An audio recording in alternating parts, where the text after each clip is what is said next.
बच्ची की आंखों में आंसू थे। उसने पलवे से आंखें पोंछी और रोती सख्ती आवाज में बोली, सर मैं भेड़ बकरी हूँ, मैं एक मेज कुर्सी हूँ, मैं कपड़े का थान हूँ या फिर मैं बाल्टी या प्लेट हूँ, मैं क्या हूँ? मैंने शफकत से जवाब दिया, बेटा आप एक मुकम्मल इंसान हो।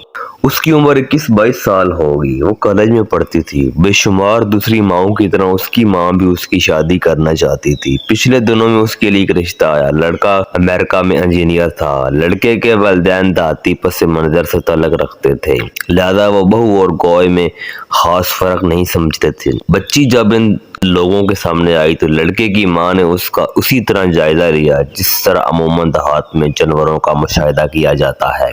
माँ ने उसके हाथ पांव देखे, उसकी नजर टेस्ट की, उसको अपने सामने चला फिरा और बिठाकर देखा, उसका कद और उसका वजन किया, मुंह खुलवा कर उसके दांत गिने, उसे सूंघ कर देखा। बच्ची एहसास थी, उन हरकतों से उसका दिल टूट गया।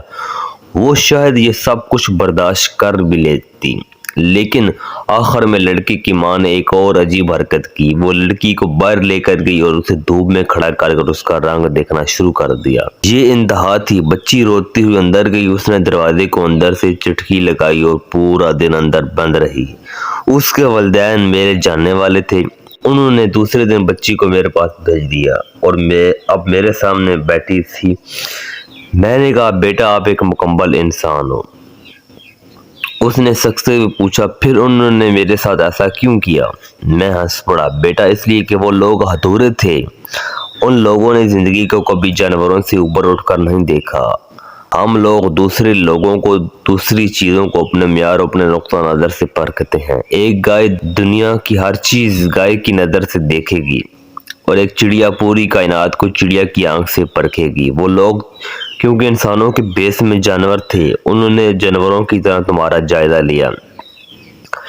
इसमें तुम्हारा कोई कसूर नहीं। तुम खुद सोचो, अगर कोई शख्स घास की प्लेट में हीरा डालकर गधे को डालेगा तो गधा उस हीरे को जमीन पर फेंक देगा। हीरे को तो उस सलूक पर मलाल नहीं होना चाहिए। बच्ची ने आंसू पूंछे और थोड़ा मुस्कुराकर बोली, सर आप इस मौजू पर जरूर लिखें। लड़कों के माँ बाप को ये जरूर बताएं कि लड़कियां भी इंसान होती हैं। अल्लाह ने उनको भी दिल और अना दे रखी होती है। सर इन्हें समझाएं, अल्लाह की मखलूक को भेड़ बकरियां ना बनाएं, इंसान के साथ इंसानों जैसा सालूक करें। मैंने बच्ची के साथ वादा कर लिया और बच्ची वापस चली गई। शाम को जब मेरे दोस्त आए, मैं उदास बैठा था। उन्होंने वजह पूछी तो मैंने ये सारा वाकया सुना दिया। वो भी दुखी हो गई। उन्होंने मुझे अपने एक मोहल्ले की बच्ची का वाकया सुनाया। बच्ची जरा वाजिबी शक्ल सूरत की थी। उसके घर जो भी लोग आते बच्ची को देखने के बाद वापस चले जाते। ये सिलसिला 2-3 साल तक चलता रहा, यहाँ तक कि बच्ची नफ्सियाती मरीज बन गई। इलाज शुरू हुआ लेकिन फाका ना हुआ। आजकल वो बच्ची पागल खाने में है। हम दोनों मजीद दुखी हो गए। इसी दौरान हमारा एक तीसरा दोस्त भी आ गया। उसने सारा वाकया सुना तो उसने कहका लगाया, हंसना शुरू कर दिया। अब हमने उसकी तरफ गुस्से से देखा मगर वो हंसता हुआ चला गया। वो कई मिनटों की हंसी के बाद बोला, बेवकूफ़ों, सिर्फ अफसोस करने से ये मसला हल नहीं होगा। इस मसले को हल करने के लिए इस मुल्क के तमाम लड़के वालों को आगे आना चाहिए। उन्हें बोल्ड स्टेप लेना होगा। हमने पूछा, वो कैसे? वो मुस्कुरा कर बोला, मैंने अपने बेटे की शादी करनी थी। हमने इस सिलसिले में कम से कम 20-25 रिश्ते देखे लेकिन हमने किसी बच्ची को कानो कान खबर न होने दी। हमने पूछा, वो कैसे? वो मुस्कुराया, एक तो हम बराह रास्त किसी के घर नहीं जाते थे। किसी दोस्त ने अगर कोई रिश्ता बताया तो हम उसके घर चले जाते। वो दोस्त बहाने से बच्ची और उसके वालिदैन को वहां बुला लेता। हम गैर महसूस तरीके से बच्ची को देख लेते, उसके वालिदैन के साथ भी गपशप लगा लेते। हमने किसी तकरीब में बच्चियों और उनके वालिदैन को बुला लेते थे और गैर महसूस तरीके से उनका जायजा भी ले लेते थे। इस चालाकी के दौरान सिर्फ एक मौका ऐसा आया जब हम किसी के घर गए और खानदान ने हमारी आमद और लड़के वाले आए हैं कसम का तासर दे दिया। हम वहां जाकर परेशान हो गए। बच्ची और बच्चे का मेल मुश्किल था। हम लोग बच्ची और इसके वालिदैन का दिल भी नहीं तोड़ना चाहते थे, लिहाजा वहां मैंने एक अजीब तकनीक इस्तेमाल की। मैंने बच्ची के सर पर हाथ रखा और कहा, बेटी तुम जिस घर भी जाओगी वो लोग बहुत खुश नसीब होंगे।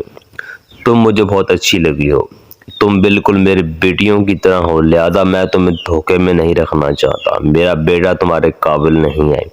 उसका आईक्यू लेवल, उसकी तालीम, उसके रवैये तुमसे बहुत छोटे और वो खूबसूरत भी मैं तुम्हारा मुकाबला नहीं कर सकता। वो खूबसूरती में भी तुम्हारा मुकाबला नहीं कर सकता। चनाचा मैं तुम्हारे साथ जुल्म नहीं कर सकता।